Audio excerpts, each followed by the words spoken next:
what's stopping? I'm just saying. But what's stopping people from doing the exact same podcast that you guys are doing with the exact same name? Don't tell me respect, because respect don't get you anywhere. And I was always told what will suck and hurt the most is if the moment and the opportunity presents itself and you aren't ready. Who would I want to be remembered as? You know what? I'll do you a better one. I'll do you a better one. What if you want to relax at home, probably have a smoothie, but your blender dies, or your laptop, and you urgently need a new one? What would you do? Well, I'd contact Flash Delivery Freight. Flash Delivery Freight, hello. I'd like to order a blender. Quality blender coming your way, sir. Anything else? That'll be all. Thank you. A whole professional international courier company, with China to Zimbabwe being the main hub to source and transport goods. They assist me to purchase and transport goods from small products like phones, small accessories to heavy-duty machinery in about 1 to 3 days. Sir, your package has arrived safely in Zimbabwe. You can either come collect it at our office or we can deliver it right to your doorstep. It's so easy and efficient, you should try it for yourself. Flash Delivery Freight. Any size, anywhere, anytime. You are a collection, like you are the latest release of a collection of a lot of data that is embedded in your DNA. So it's going to be your choice if ever you want to pass it on or you want to cut the whole bloodline like that. Absolutely. Because if you're not creating, literally you're starving the rest of the rich DNA. You're starving the world of what you have. Absolutely. Which is crazy. Yeah. I think we're going to put the intro here. Shout Fede Excel, ladies and gents. Welcome to While We Wait, the podcast. www.zw. Chilling right here with the affirmation of saying, while we wait for the greater things that are still yet to come, while we wait for the bigger blessings that are still yet to visit us, come through, sit down and let's talk about it. Today is a very special, exclusive interview. You said you don't want to be called an OG, but I will repeat this. I'm 30. How am I an OG? Yeah, but then being an OG is not... Okay, cool. Let me put that. We have an OG on the waiter's couch. We have Hollywood. We have... Let me sum up your... I cannot even sum up your whole portfolio all in words. I'm so mad at OG, but keep going. Yeah, I was waiting for your reaction on that one. Yeah, so we have the OG who doesn't want to be called an OG. She is part of bigger productions. She has worked with Viola Davis. She has worked on bigger projects like The Woman King. And I was so amazed when I saw your advert. Okay, maybe I'll keep on dropping brands. But yeah, guys, we have Zoyi Lindiwe Muendane. Hello. How are you feeling today? I'm feeling good, man. I'm just blessed to be here. Thank you for opening up your doors and your platform for me to actually just have a conversation. Yeah, so joyous and I'm feeling good. You know, I got my chips, I got my blueberries, I got my juice, I got my water. It's gonna be a good day. Before we actually started the episode, someone actually reminded me. They were like, "Oh, you actually got blueberries." I'm like, "Yeah." They were like, "Do you know that Zimbabwe is one of the biggest exporters of blueberries currently?" Why is it so expensive here then? Because I just bought a pack of blueberries yesterday for $4. Yeah, because like, they're for the international market. I'm saying. No, guys. The blueberries. If you guys export blueberries, it should be $1 per pack. Nah, don't worry. I got contacts in her places. I'm gonna change. Okay. Okay, so let's get into it. So I think like I've been looking up a whole lot about Zoyi. Yeah, and the fact that I was part of your class yesterday, which was so intense. Was it intense? Like, for me, it was intense because you actually did drills for about how long? That was 2 hours straight. Yeah, B. So like that's your work ethic, like on a normal day. Like you wake up and you're like, today I'm going to work and this is what I do. Yeah, but I'll be honest, it's even worse. I think that was 3 hours in total, encompassing. Yeah, 7. You're working for 7 hours. It's your job. So just like, you know, the accountant puts 9 to 5 in, just like the doctor puts in 12 hours in, just like, what are you putting in? You can't expect to be a professional putting in 2 hours a day. You get what I mean? I know, like, what we do is very physical and straining on our bodies, but if you want to be a doctor in what you do, are you putting in the same hours a doctor's putting in? Yeah. Are you? Like, because best believe, I'm not going to let a doctor who's put in 2 hours do a surgery on me. So why would you let a dancer who's put in 2 hours be on stage with you? You were saying something? Okay. So I'm cool here. I should remove, right? Okay, cool. So basically, for someone who has never actually heard of Zoyi, Okay. right?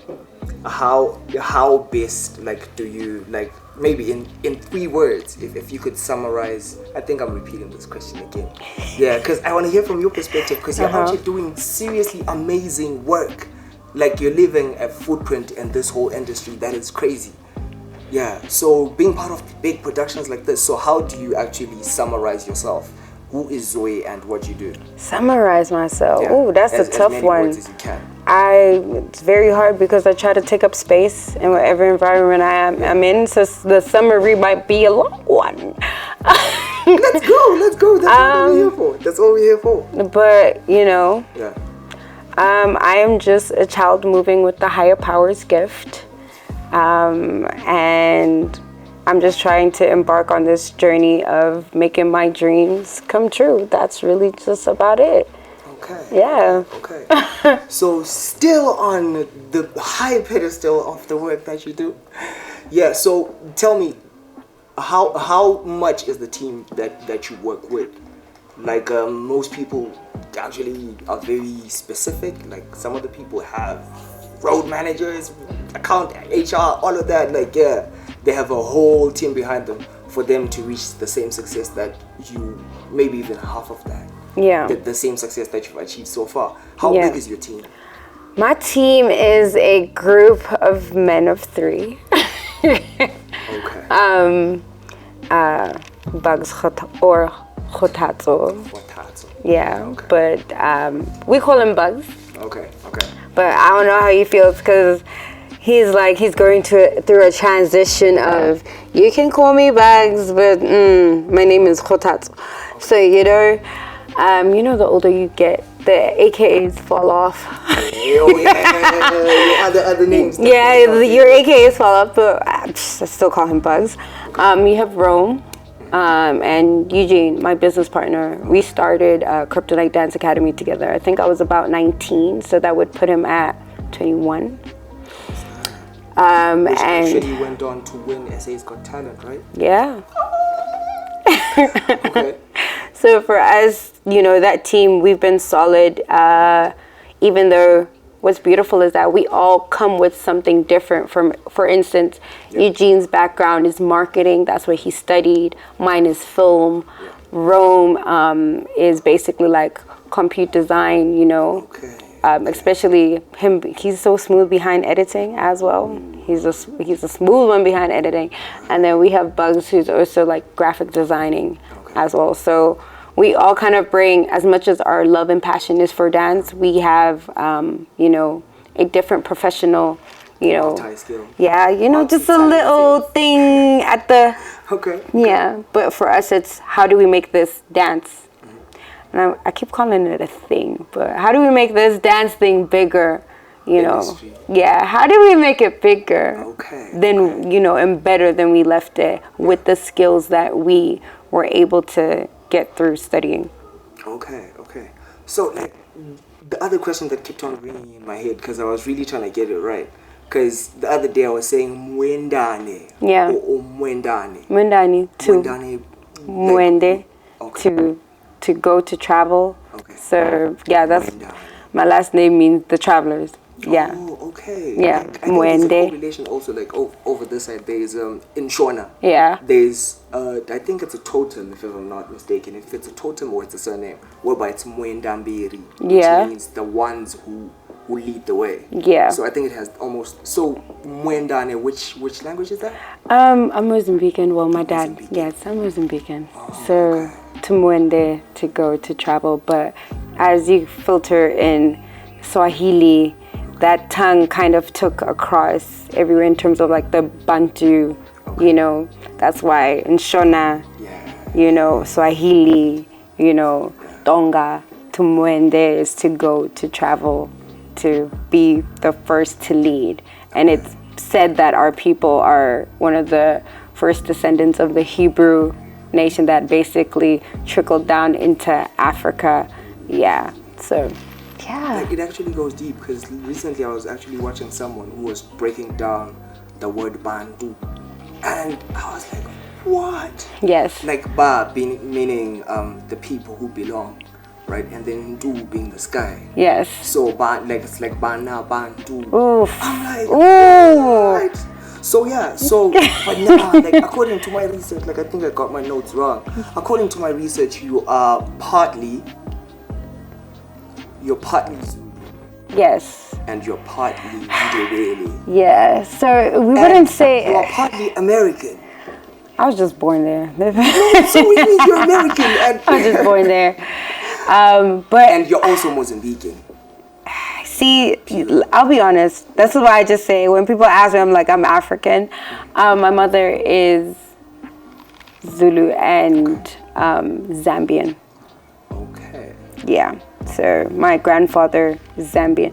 But when we go deeper into my grandfather's journey, we actually realize he's only Zambian because, or we only take it as him being Zambian because his mother was Zambian, but then his father was Tanzanian. So. Okay, I'm still following. And they're, my mother's maiden last name is Tembo. Yeah. The elephants, you know, the ancient ones, you know. If Tembo is elephant. Okay. Yes. Because we also have Tembos here. Yeah. So at the end of the day, which is why like these borders in Africa are not They're stupid. really necessary. My father would always. We're all like. Yeah. Exactly. My father would always tell me that when, you know, the scramble of Africa happened, you would fall asleep in your bed with your wife, and you would wake up and she would be in Zambia and you would be in Mozambique. Like, that's how my father kind of told me how the split of Africa happened before we all were kind of just traveling and migrating through each other, you know, and through tribes. And that's why you can hear the similarities in terms of language, which names, everything. Like, there's certain things that are just the same. And for me, I'm always saying, we are one. And if we understand that we are one, the love that we have for each other, because it's going to be like everybody here is my brother, is my sister. So I need to treat them accordingly. Can't treat people like they're strangers on the street, because you're not a stranger on the street. And if we actually look at it from that perspective, yeah, we might actually just get along a bit more. You know, Africans would actually come together a bit more, you know, not just when it's the World Cup and you see Ghana and Nigeria in the finals where we're all like, we're African, you know, that's like, you know, but a situation where, listen, we're all together and like we all have to treat that. Because if you look at it, Africa is booming right now. And if we don't take control of that, like we're making the sound, we're making the moves, we're making the movies, the visuals. People are shooting. People are shooting things in Africa. The fashion, everything. So for us, it's just like. I was literally watching the Balenciaga runway that dropped. I think when I'm usually late. Like 2, 3 days ago. 2-3 days ago. Yeah. And the whole runway, like I think it's actually a new thing. Like that's been happening for the past 5-10 years. Whereby like black people are now walking these runways, owning this confidence. And now they no longer have to be having wigs or anything or other things. So this is the first time whereby all the focus is on Africa for real.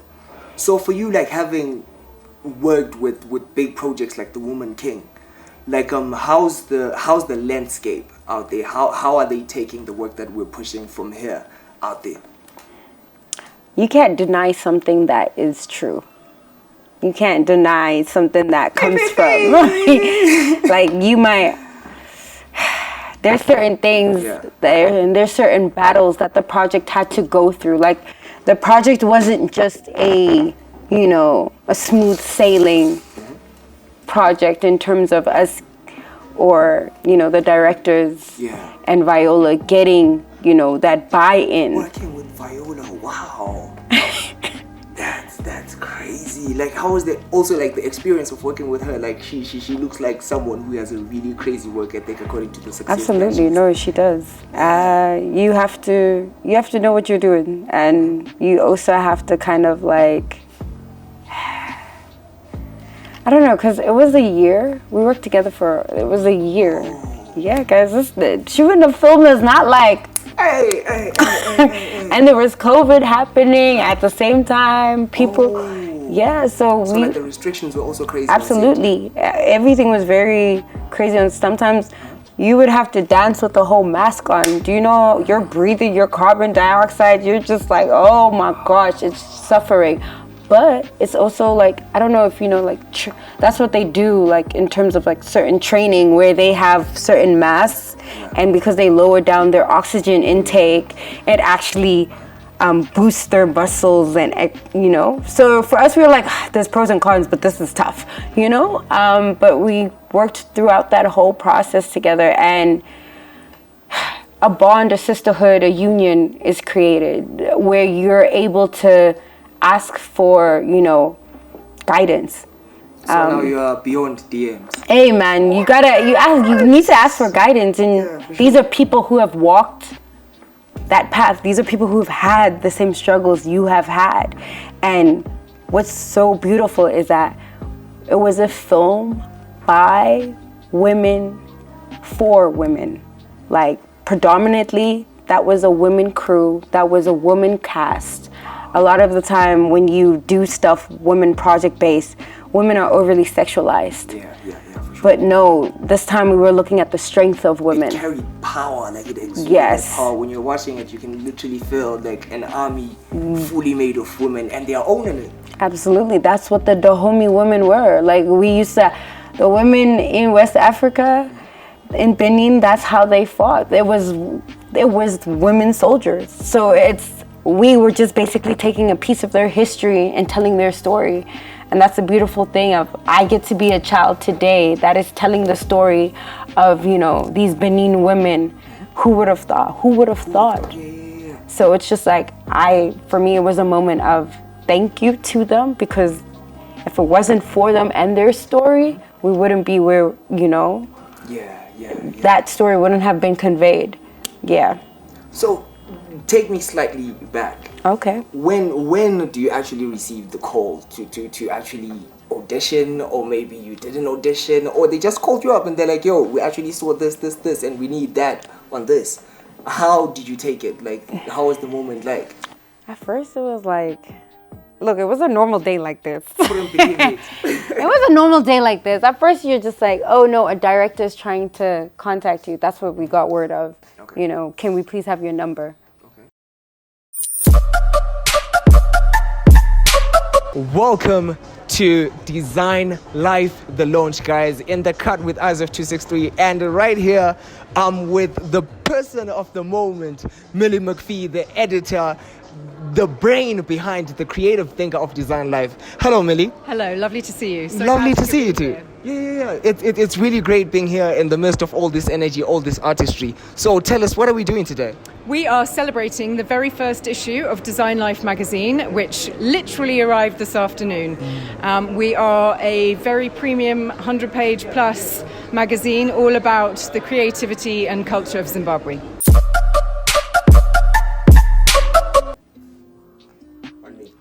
Hey, welcome back to our week, guys. Our podcast, your podcast, the only place whereby we say, while we wait for the biggest affirmations that are still yet to come through, let's sit down, let's chop about it. We're saying sharp fetty excel chilling with Zoyi. Yeah, bro. Guys, now we need the PPP, guys. PPP. Yeah, so we're still right here talking about the amazing things that you've been doing out here, right? And part of my research actually, still referring back to that, part of my research, like you actually congrats on the TED Talk that you did.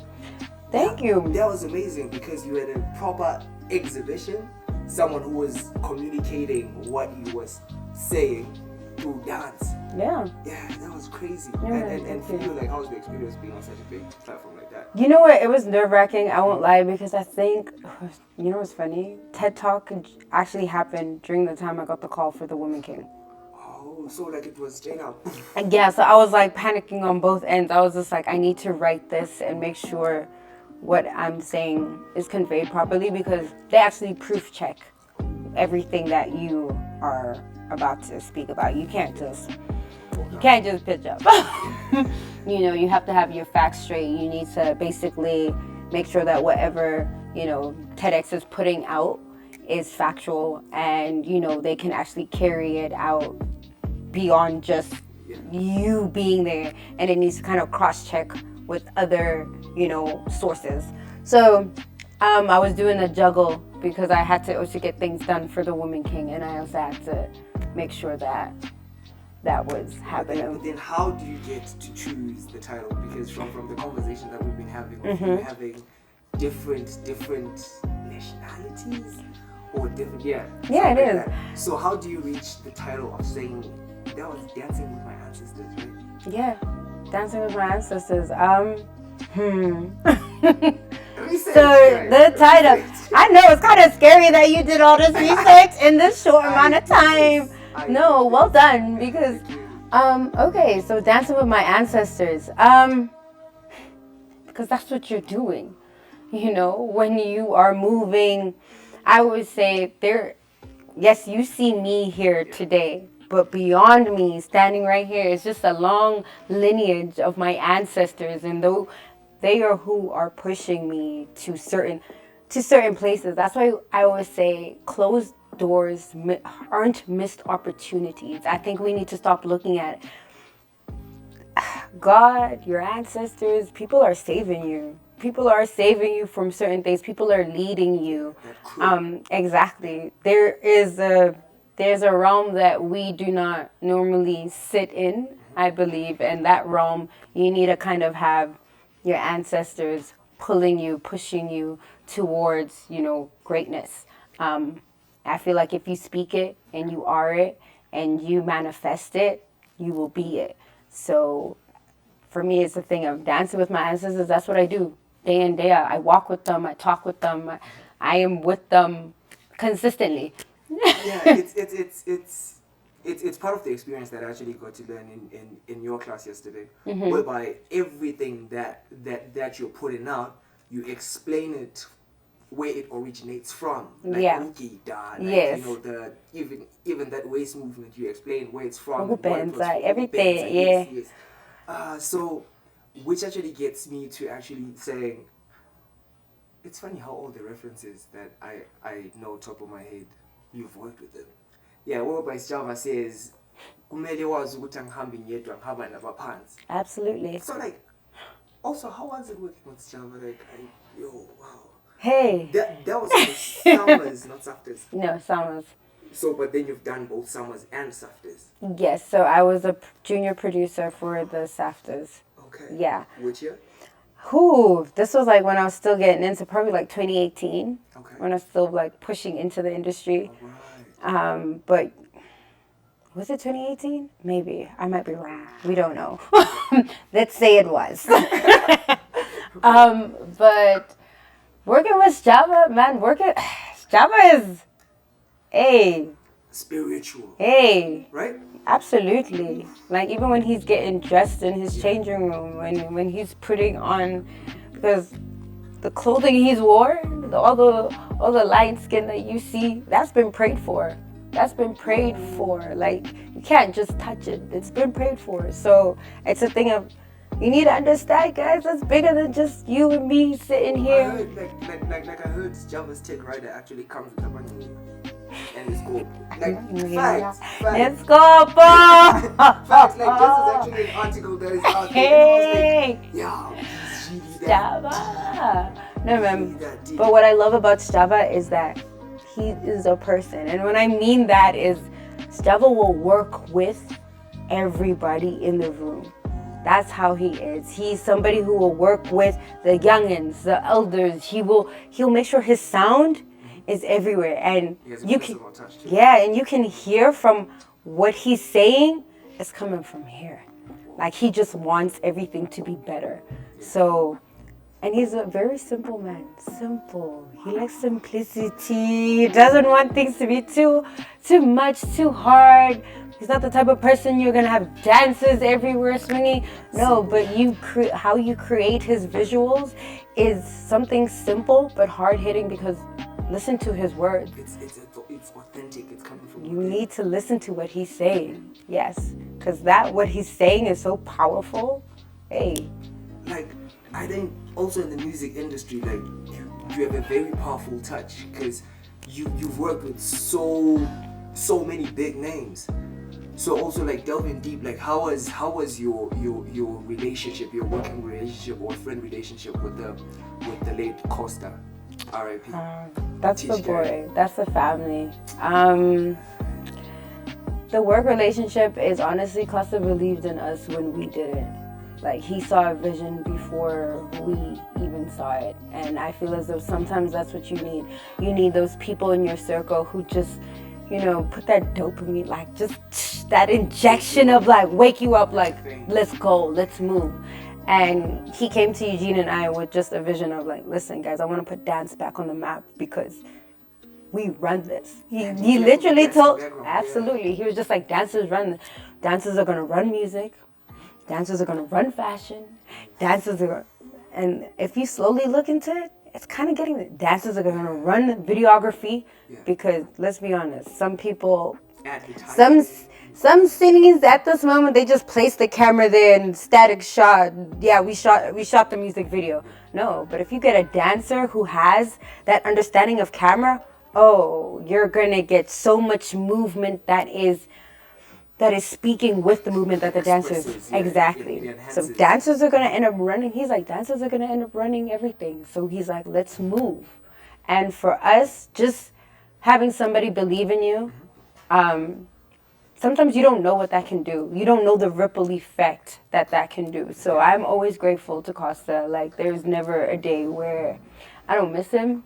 And, like, I'm not grateful for his presence in my life, because if it wasn't for him, Eugene and I wouldn't be where we are today.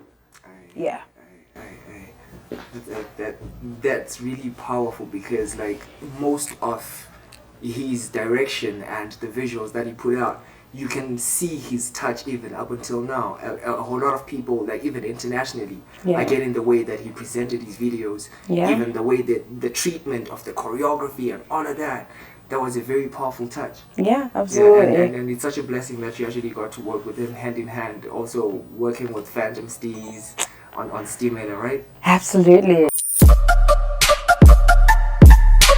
Welcome back in the cut with Eyes of 263. You're still chilling with the UrbanMilitant guys, the international Malume. And right now, guys, I'm with one of the biggest contributors of Design Life magazine issue number 1. I'm with Tafadzwa, aka the Ankara Chef. How are you, King? I'm good, man. I'm good. Thanks. I'm glad to be here. Yeah. It's good seeing you here, man. So take us through the process. Like, how much contribution did you put into issue number 1 of Design Life?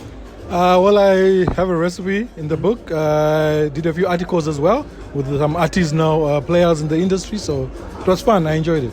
Okay. So like, looking at your field broadly, what else, like, do you do as the Ankara Chef? Like, basically, I'm a big fan of yours. But then talking to the people at home who don't know what you do, so take us through the process. I like your name, so I'm a food militant. So I'm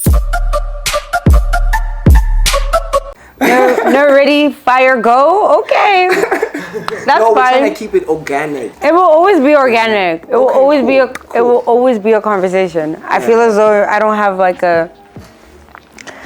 a facade to keep. Okay. So for me, it's just a thing of, like, talking is what educates. Okay. I feel like it's better to speak with instead of at, because when you speak at, you're not gonna get anything out of people. It's like a lecture. When your parents lectured you, You would just be there, just like Exactly. it's like the example of when people actually sing happy birthday for you.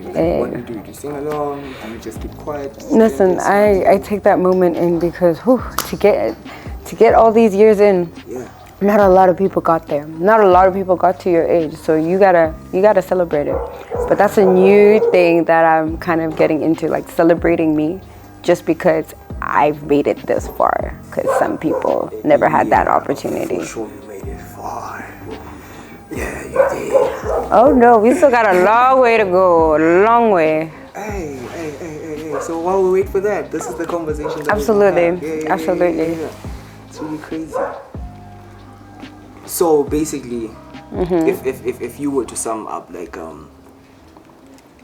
what you do, yeah, without using the fancy terms, of course, we can call choreographer, creative director, like purpose-wise, what you do. Purpose-wise, what do I do?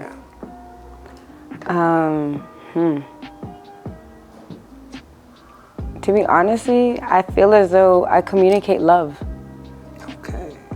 Like, because I put love into everything that I do.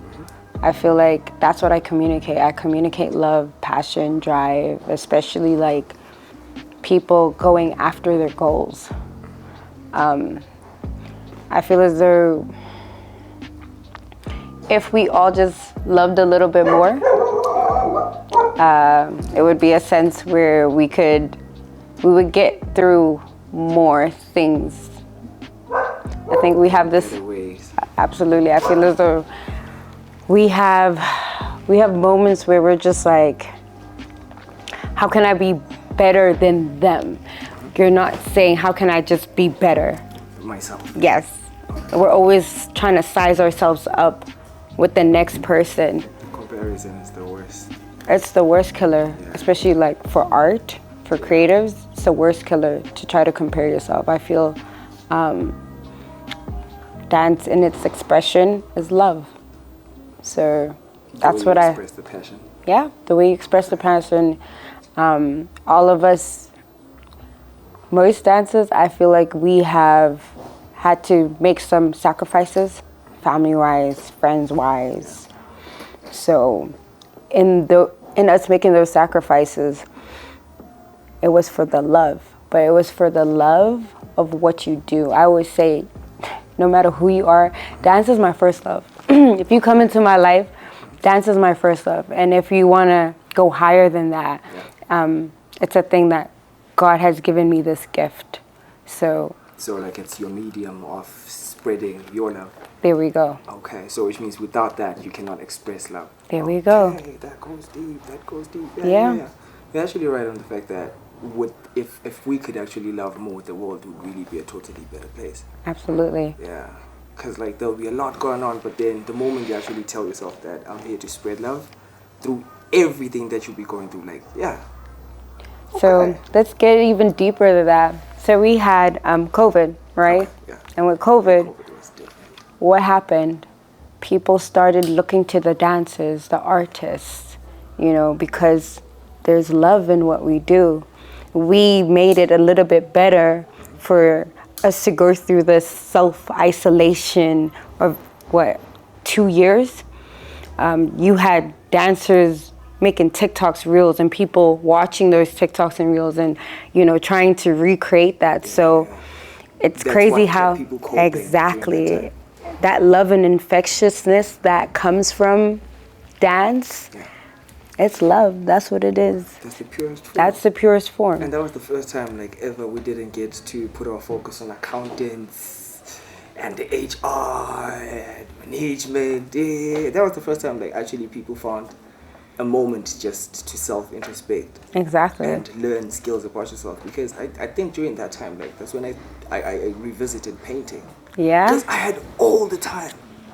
Like, first time over, you're not waking up to alarms at 5:30. You have to do this, you're under pressure. Yeah, you're like, it's 9 a.m. and you're 6 hours out already. And you still have a long day. So you're very right. Yeah. You're very right. Artists were leading the soul, the spirit in that sense. And it changed the tone of the world from then up until now, like, and beyond. Yeah, so that's why I always say don't look at artists like, you guys are at the bottom of the food chain, because guess what? When all hell breaks loose and you guys have nothing else to look at, you guys look at the doctors and you look at the artists. Because art in itself, dance in itself, it's a form of, I would say it fills me in terms of like my soul. Okay. So because it fills your soul and stuff like that, it makes my soul healthy. So we always have this thing of physically, are you healthy? But mentally, are you also healthy? Because both things play part. I feel as though, we had our doctors, making sure that we were physically healthy, but who was making sure that we were mentally healthy? Yeah. There are very few platforms that actually get to secure that. Exactly, and most of that came from the artists. For sure. Yeah. For sure. Like, it's a huge purpose that we're serving out here. But then, like, it always comes with different titles. Like, someone, I don't know if they were jokingly saying it. Yeah. But they were like, there are only 3 or 4 careers in the world. Get it? Hey, man. You heard that one, right? Yeah, but hey, man. And I'm like, but we are the same people, whereby if you're coming from your corporate circle, whereby you call all the shots. Yeah. You come back at home to sit down and listen to some music. Yep. You come back and watch something. How do you unwind mentally? What's your mental, So which means if ever we were to take that part out, would you still function? No. Exactly. I've had it where I've sat, like, not danced for a while. I'm a different person. Like, it's, and I know people always say, oh, your profession isn't who you are. But that's why I always say, I have a career and you have a job. There's a difference. Beep, beep, beep, beep, beep, beep. I wish I'm like, there is a difference. Your career, and a job. exactly. I don't have 9 to 5 times. When it's your career, you're working endlessly. You're up at 3 a.m. You're building endlessly. When people think you're outside partying, sometimes you're outside at that party working. Even though it's like, who in the environment, who are you with? What relationships are you building in that time? It goes beyond just, oh, it's 9:05, oh, I'm off the clock. When you have a career, you're always on the clock, because you always have to see and seek opportunities. At the end of the day, you're not looking at it from the perspective of, I'm going to get a salary, that even if I do work, even if I do work or if I don't work, I'm still going to get a salary at the end of the day. We look at it from the perspective of, how do I leave this place a little bit better? Because that's what it is. The next generation has to have it a little bit easier than I did. If they don't, then I didn't fulfill what I needed to do for my community.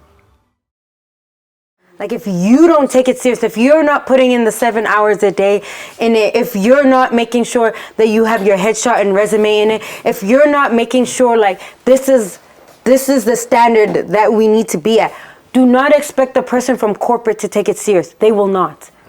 The person from corporate, because they don't know your world.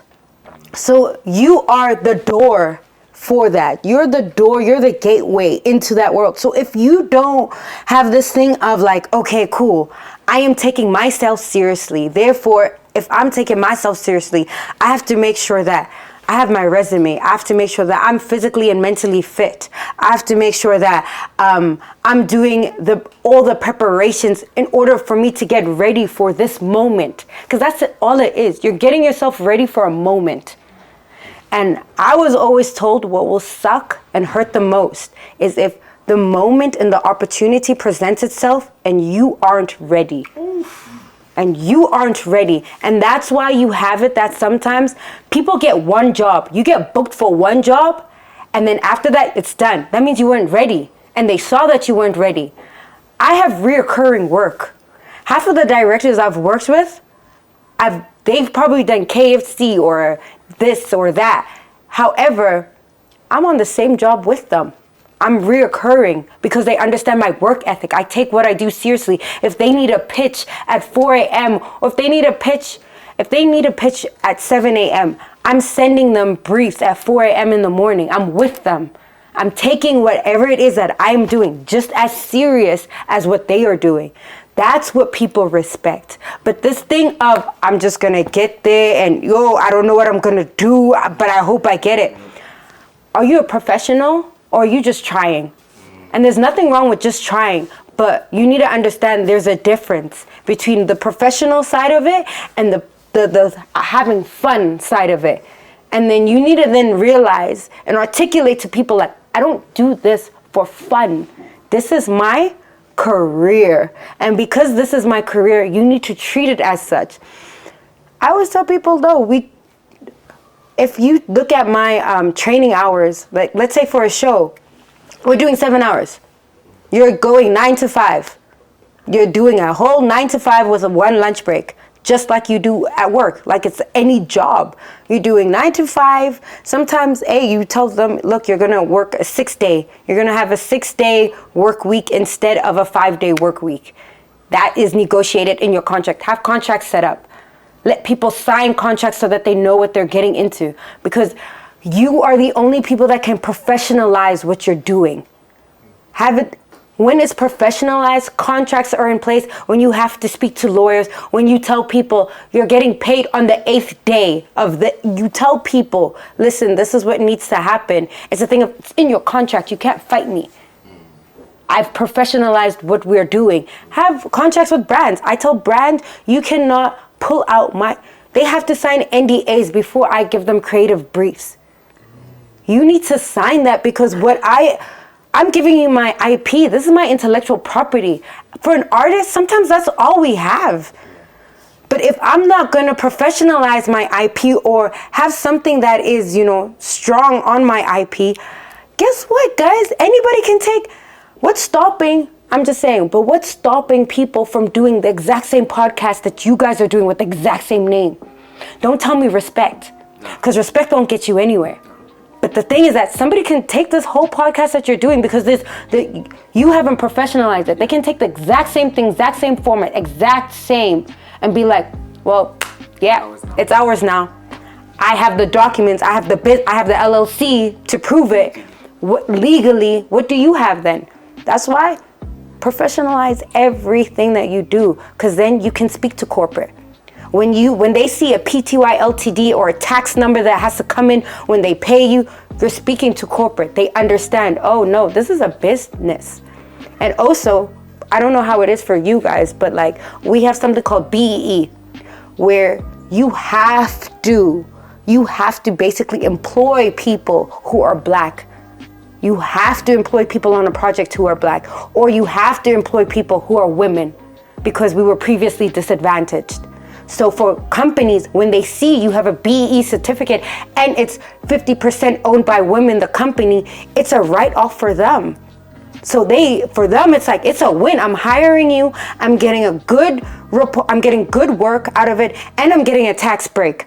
Absolutely, I'm going to continue hiring you. Wow. Professionalize what you're doing. Don't just leave it at it's fun, because it's even what our lawyer told us. Don't have a Mickey Mouse operation, because they will treat it like a Mickey Mouse operation.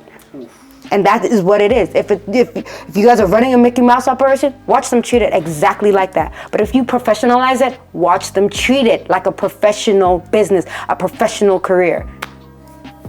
Oof. Ladies and gentlemen, you heard it here. If you run it like a Mickey Mouse company, it will be goofy.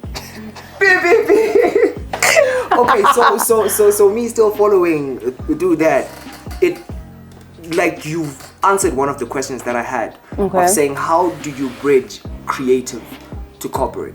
Because like most of us, like, with excitement, like we've had mistakes in the industry, you get it, whereby like with excitement you can actually get into a boardroom and now you're rambling, now you're giving them all of that, and then they say, okay, cool, we're gonna call you, and then they don't call you, and then the next thing is you're seeing your idea. Exactly. So considering that the journey like is really has been long. Yeah. When did you actually get this wake up call of saying, you know what? This actually has to be like this. This is the format for you to be able to receive these big jobs and these big brands that you've been working with lately. Getting burnt. I've gotten burnt so many times in the industry where people have taken, my ideas, and they've used it without, any type of consent. Yeah. So for me, it's a thing of like, I needed to look at, okay, how do I How do I professionalize this? How do I legalize this? How do I protect myself, my ideas? Because at the end of the day, an idea that is not executed is just an idea. It's just an idea. It's just an idea. It's floating. Anybody can take it. Anytime. Exactly. But the moment you execute it, show that you have the email thread. That's another beautiful thing. Send emails to yourself. After I'm done with a project, I send that project file to myself, so that if it's a situation where I need to go to court with a big brand, I'll say, on this date, I emailed this. I have proof that I emailed this to myself. I have a timestamp that I emailed this to myself on this date. And therefore, you then took my idea 3 years later and you made something of it. You owe me rights to that. That's my IP. You owe me a percentage. You owe me a dividends of whatever you made off of that. Yeah, so it's a thing of getting burnt, I think. But then lately, like you've never been to a case whereby you actually have to prove to someone legally in a courthouse or something, right? No, not lately. But you're ready though. I'm ready. Like if it ever happens, it's a situation of like, I'm ready. Relationships, sometimes I feel that work relationships are just hearsay, especially when you're working with these big companies. And big brands. It's just hearsay. So what are you going to do to protect yourself? Because a lot of the time people are not protecting creatives. I know Jaquel Knight has started a way of writing, of getting dance in itself. Like, what is it? What do musicians get? They get masters. No, you know when what is it called? Like every single time your song gets played, yes, royalties. So Jaquel Knight has now created a system where dancers can get royalties from, what they create. So you do know dance can be written out. Like you can actually write dance out. They use it in ballet. Yeah, the same way music notes. So what he's done is he's taken that and basically used that to write out your all my single ladies. That thing was everywhere. So if an ad tries to, he has to get royalties from that. If anybody tries to, you need to get royalties from that. But it's people like that in our industry that are taking the steps to make this industry become like, this is a sustainable career. And we all have to act like that. We all have to have that common brain, that common mindset in order for our industry to be taken seriously. If we're not, then it's just a situation of, oh, you having fun. It's a hobby. And for me, I'm like, this is not my hobby. This is my career. So like, if you started, if you were part of the founders of Kryptonite at 19, right? When was your first big break, like your first big gig, and you're like, okay, now we have started? And, you know what? Maybe I got a problem because I've never had that moment of like, yeah, we've started. Like even now, I still feel like I'm still starting. Like I'm not where I want to be. Like where I am right now, I'm just like, this is a stepping stone. Like I feel like I'm on level 1. And maybe this is a problem I have because it's a thing where it's like, when is it ever going to be enough? But then that's what fuels you. Actually. Yeah, exactly. Because I just know there's so much that needs to get done, and I haven't started. I feel like I'm at the first chapter at this moment in time. So big break wise, no, because I still have the constant fights of proving myself, of proving this industry, of proving that dance and the creative space is worth it. It's worth you putting your money on, because that's what it is. It's how do you put your stamp? You put your stamp by investing in something. Exactly. So because I'm at that battle and I'm going through that battle constantly, I feel like I'm just like nowhere sometimes. Yeah, like I feel like I just started. Yeah. Because I'm trying to find out when exactly. When do you get to convince your parents that, guys, this is what I want to do, and then this is what I'm gonna do? Or like you come from a family that has an artistic background whereby they were like, nah, you know what, you wanna be a dancer, go ahead and go do that. That's crazy. I wish I could. You know what? The family chats.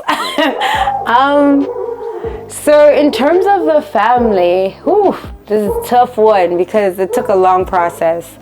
But in terms of the family, my father, he's a general in the military. And so is my mother. My mother's also, excuse me, a general in the military. My mother studied at Cornell University for agriculture in the US. So for her and my father, they both have their masters. For them, it was a thing of education is key. Get an education.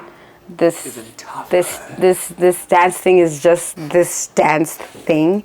You know, it's a thing. Okay. It's not a career. But also you need to understand the age where they grew up, and also the mere fact that my parents are, you know, they were exiled for so long. It was a thing where they only saw their way out of getting an education. That was their only way out, or their only way out to have a voice, you know, was to get some type of education, because they were in the camps of Tanzania, you know. And from going from the camps of Tanzania, you then get a scholarship through the UN to study in the US.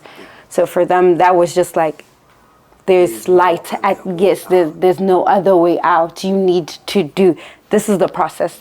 This is the procedure that you're going to go through, and this is it.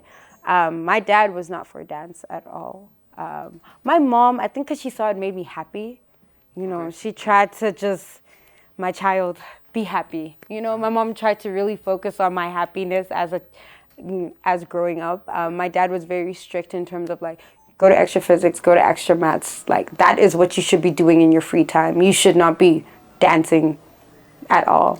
But I had, you know, also support from my siblings, which is also a great thing. My sister's a graphic designer, so that also assisted me a little bit. Both of my brothers are in IT, so it's just, you know. However, my brother always pushed me in terms of the dance space. Like, he would always make sure that I was, I don't know, like, because he actually is one of the reasons why I got into dance. He bought me the Ciara. Was he a dancer also? No, my brother can't dance to save his life. Cannot dance to save his life. But he bought me like this Ciara CD, and the Ciara CD had like the video portion where Ciara would break down all the steps for her music video, like a boy and everything. Like she would, like she would break down. So I would just, that was how I taught myself, I guess. I would just press play, DVD times. So would you say like it was intentional, the fact that you started off by consuming some of Ciara's content up until to getting to? No, I think it's just I think it's just the way. Like, I think that's a full circle moment for you. Like, it was a full circle moment, because I was just like, I used to play your video day in, day out, learning all your moves, and here you are, I'm working with you. And for me, it was just like full circle. Like, it's you get those full circle. Even with Viola Davis, my mother's favorite actress. That is my mom's favorite actress. That was her full circle. My mom, it was crazy. My mom's favorite actress, I got the call on the date of my mom passing. So it was a thing of my mom passed, because that was like last year. So my mom would have passed, 11 years ago? Yeah, 10 years ago. So the same date, the 15th of September, I got the call for the Woman King. So for me, it was just like, what's for you will be for you. Yes, exactly. What is for you will always be for you. Don't even fight it. So it was a thing for me of like full circle. And I got to work hand in hand with one of your favorite actresses. Like, so this is you affirming that. Exactly. So, you know, you have those moments in your career, and I feel like when you have those moments, it's just a tick of you're on the right track. Just keep going. Like, even don't stop. And I feel like just keep going. Even in the silent moments, just keep going. Don't stop. Exactly. Artists, we get those moments where it's a bit silent, it's a bit crickety, you know. All the creative block. Yeah. And it's just like you try your best to just keep going. Yeah. Okay. Like it's really so many golden moments in this story whereby like you are literally, there's evidence of your success that is going up like that. So then maybe who would you, the English again, we are there now. The time. Okay, It's shy. so at the end of the day, who do you want to be remembered as? Who would I want to be remembered as? You know what? I'll do you a better one. I'll do you a better one. Who do I want to be remembered as? And it's kind of crazy because this is the... I know it kind of like cuts off, but you can kind of grasp what that is, right? Let's move that away. But this is what I wake up to and I see every day. Even though it hasn't happened yet, this is what I wake up to. So it says, Zoyi Muendane, South African American Emmy Award winning choreographer, movement director, and creative director. That's how I want to be remembered as. I wake up and I see that every day on my phone, even though it's a thing that it hasn't happened as of yet, but it will happen. I'm going to get my Emmy. And I'm going to get my Emmy being an African child living in Africa. I don't have to go live in the US to do that. You know, I'm going to get my Emmy. I want to push in those spaces and show people that it doesn't matter where you are from, your upbringing. You can sit at the table too. There's a seat for you, waiting for you, on your name at the table, right there and then. Dreams delayed are not dreams denied. Absolutely. Oof. Absolutely. And the good thing on this platform, like every time we end it, this is where like we actually do the affirmations of saying, while we wait for that Emmy, it's good that we've had this conversation. We have it documented. So whenever, like, when you get that Emmy, absolutely, it's actually intentional. You're gonna be like, guys, 2 months ago, or whenever that's gonna be, this is actually the record of me putting it into the universe that I was waiting for it and I worked for it, and here it is. Yep. Oof. Yep. Such a blessing. Okay, so maybe in conclusion, so far, like, how are you finding Zim? I love it. It's hot, but I love it. Look, okay, let me not say it's hot. SA is also hot, but you guys have humidity. It's a little humid here, so it's like a sweaty hot. It's not like, you know, it's giving like a forest feel. Yes, you know. Okay, yeah. But I'm still yet to taste the food. I've tasted Cervita. I'm sorry, guys. I'm a foodie, so there we go. The one thing that will bring me back to your country is the food. So I've tasted Cervita, you know. The pub from here is actually different from the pub from SA, right? I'm gonna go and taste that. That's where, like, I need to have a full... This side, it's actually sad. Food. I need to have a full food, Zimbabwean food experience, please. I need to have that whole experience. There's a mix called Haifirizi that we have here. Haifirizi? Yeah, Haifirizi. So it actually comes from Highfields. Okay. Yeah, so like we actually were like, nah, this one is too bougie. We're gonna break it down to Haifirizi. Okay. Yeah, so like it's a mixture of beef and veggies. I'm sure you're gonna enjoy that. Okay, cool. I hope.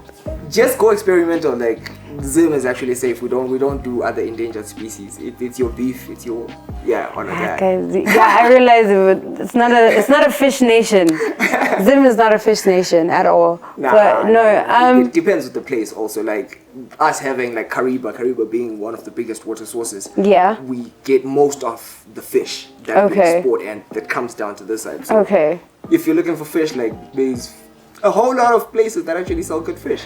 Trust. There's a whole lot of... You heard that? You heard that? Guys, sure. You heard that? You heard that? But also what I love about Zim is the people. Like, for me, it's just you gauge a lot of the country from the people.